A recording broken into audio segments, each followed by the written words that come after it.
What's up, everyone, and welcome back to the MMA Fast. Today, let's get started with Francis Ngannou pens heartfelt tribute to Stipe Miocic following his retirement after UFC 309. Francis Ngannou honored Stipe Miocic after the latter officially announced his retirement. During the post-fight interview with Joe Rogan, Miocic announced his retirement from MMA. Since then, fans and fighters have showcased their support for Miocic across social media platforms. Francis Ngannou, who split a two-fight series with Miocic in the octagon, shared the following heartfelt message on X. "Thank you, champion Stipe Miocic, for all you've done for our sport, and above all, for the class you embody and the example you set. I'm grateful for how our battles have shaped me into a better fighter. Those moments taught me more than years in the sport. Enjoy your well-earned retirement, and best wishes for all your future endeavors." Miocic's legacy in the heavyweight division won't be forgotten, as he held the world title twice in his historic career.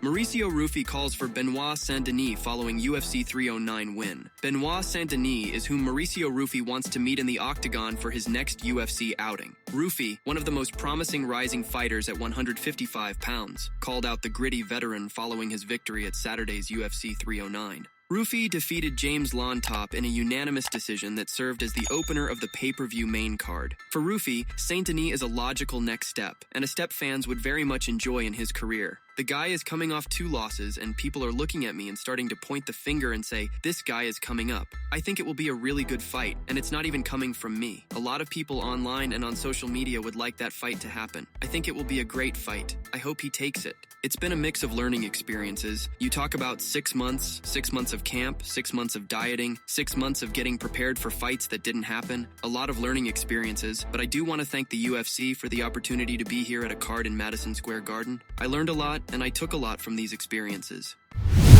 Nickal laughs off UFC 309 crowd criticism of picture-perfect victory. One of the most highly touted up-and-comers in the UFC, Nickal's performance was seen by some as underwhelming due to its lack of excitement. Nickal and opponent Paul Craig largely point-fought throughout their lackluster affair that ended in a unanimous decision win for the former. But for Nickal, he passed the self-assessment. The former Pennsylvania State University wrestling standout was happy to go 15 minutes for the first time as a pro MMA fighter. How many times does Madison Square Garden chant your name for that long? So I'm pumped about it. It was great. Definitely it's way better for me and my development. If you look at my cage time and what I had before this, I over-doubled it for sure. That's something that for me I've really cornered myself with this reputation of a guy who finishes them and destroys them, because that's when the expectation is set. My expectation is to compete to the best of my ability at 100% effort. It's not anything to do with the result. It doesn't matter. Decisions, submissions, knockouts. I'm definitely not disappointed with this result. I was way more disappointed with my last fight, and I subbed the guy. This fight for me was picture perfect.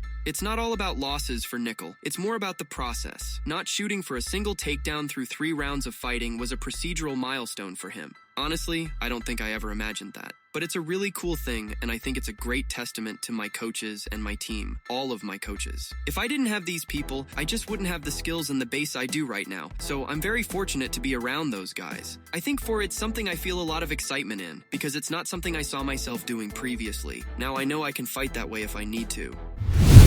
Dana White made a statement to Michael Chandler. Dana White doesn't care about Michael Chandler's record inside the octagon because the entertainment factor is always there. Chandler returned from a 2-year layoff on Saturday and suffered a unanimous decision loss in his rematch with Charles Oliveira. The lightweight contest was awarded Fight of the Night honors, but as a result, the former Bellator champ saw his promotional record drop further below. But for White, the performance only further solidified what he already knew, that Chandler is a UFC lifer. He's like an Arturo Gatti. He's one of those win, lose, or draw, you're never bummed out at the end of a Michael Chandler fight. He's always exciting, he's always fun. The last round of that fight, he kept getting taken down. He got on his back. So when he got on his back at the end, he just stood up and started slamming him. The kid always tries to win. He always comes to fight, and Michael Chandler's always going to have a home here. Until he decides to retire, Michael Chandler isn't going anywhere. Chandler's layoff from competition was the product of waiting for a fight against Conor McGregor that never materialized.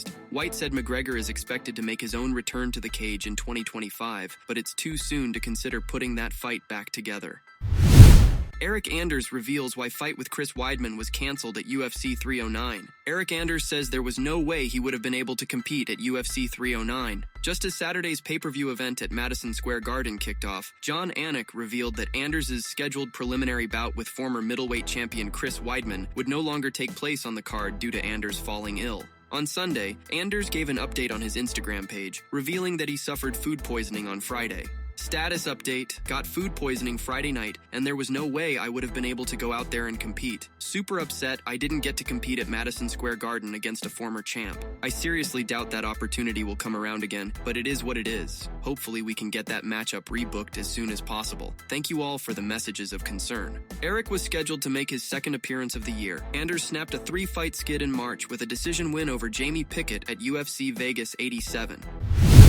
Dana White made a statement to Jon Jones. Jon Jones may claim Tom Aspinall lacks notoriety, but UFC CEO Dana White clearly thinks otherwise. Jones said both before and after UFC 309 that he has no interest in fighting Aspinall and would rather vacate the belt than give the Brit an opportunity to compete against him. Dana White said Jones will be properly compensated and displayed only confidence a deal will get done. And if it does, White thinks it will be an all-time event. It would be the biggest heavyweight fight in UFC history by a long shot. It's going to be the biggest heavyweight fight ever, and it'll probably be the biggest fight we've ever done.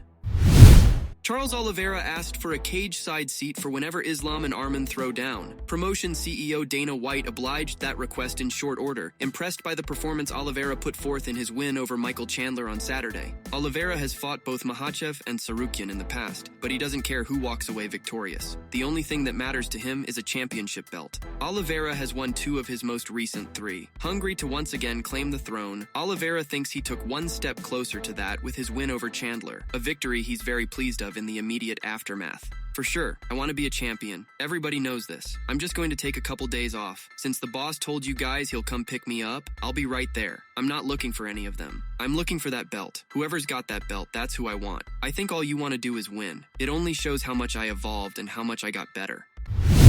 Tom Aspinall reveals reason for confidence in Jon Jones' UFC title unification fight next. Interim UFC heavyweight champion Tom Aspinall believes he's next up Jon Jones after receiving a signal from the UFC brass. Aspinall, who was tabbed as the backup option for the fight, watched Jones handle business from cage side and also listened closely to Jones's words on the mic. When he heard his name mentioned, Aspinall said he locked eyes with Dana White and Hunter Campbell. When Jon Jones was doing his speech, I was looking directly at the UFC brass, Dana and Hunter. Both of them turned to me at the same time and pointed at me and winked. So to me, that says there's something big in the pipeline. Combined with White's insistence that the winner of the UFC 309 main event would face Aspinall next, the Englishman feels he's in a good place to get the opportunity to prove he's the best heavyweight in the world. This is potentially one of the biggest fights in MMA right now. If that doesn't interest Jon Jones, then I don't know what else we can do. Everybody knows that this is the fight to make. This is the fight the people want. This is the fight the UFC wants. This is the fight the fans want, and this is the fight that has to happen now.